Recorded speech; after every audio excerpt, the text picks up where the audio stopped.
I realized too late the tap, tap, tap wasn't the coop latch anymore. I bought 3 hens for fresh eggs. I'm not a farm guy, just a guy with a rented house and a cheap coop behind the shed. The first week was normal. Feed, water, 2 eggs, done. Then one night at 1:13 a.m., I heard it. Tap, tap, tap. Slow, polite, like a knock. The next morning, Brownie, my friendliest hen, stood frozen by the waterer, head tilted hard right, eye wide and glassy. When I crouched, she didn't cluck. She made a wet clicking sound like something stuck in her throat and snapped at the air, fast, angry, missing my fingers by inches. Foam had dried at the corner of her beak. I called a local vet. The receptionist said, "Chickens don't get rabies." "I didn't say rabies," I told her. A pause. "If it bites you, treat it like an exposure. Quarantine it. Call animal control if it worsens. Testing requires the head." That line stayed with me all day. At dusk, the other hens pecked and scratched like normal. Brownie pressed herself to the wire, staring at the house like she knew I'd told someone.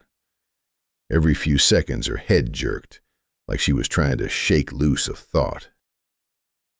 Tap, tap, tap started again. I checked the latch. I slid the bolt in. I clipped a carabiner through it. Reasonable choices. Secure it. Keep my distance. When I leaned closer, Brownie lunged, not a peck, a bite motion. Her beak clacked shut on the wire and she held it there, trembling, eyes locked on mine. Then she swallowed like it hurt.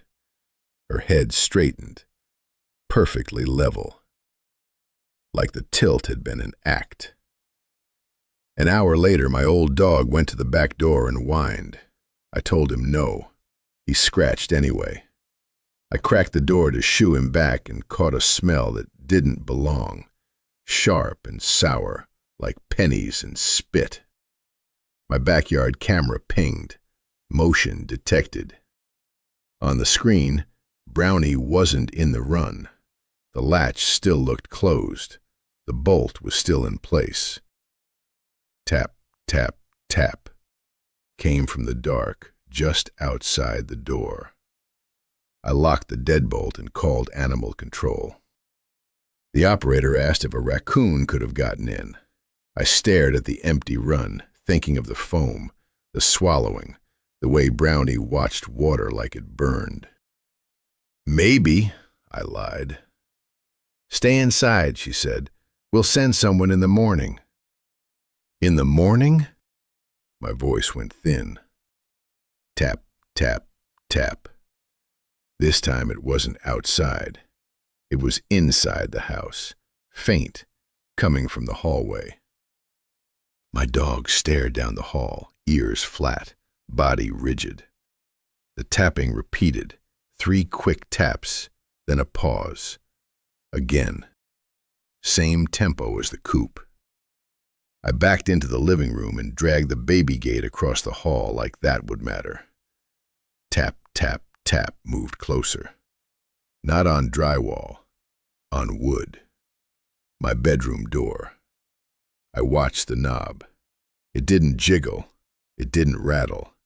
It turned, slow, just enough to make the latch click. And the pattern snapped into focus.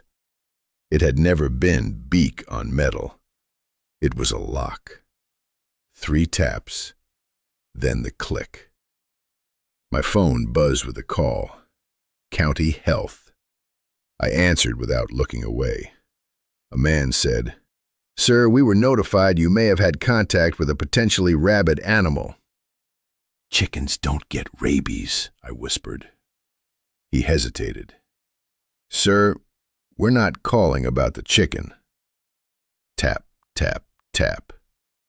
The door opened an inch. Something on the other side breathed, wet and close, like it had learned my house by listening. I raised the broom with shaking hands. My dog made a low, broken sound I'd never heard from him. Then the tapping started again, moving away down the hall, polite as ever, like it had all the time in the world.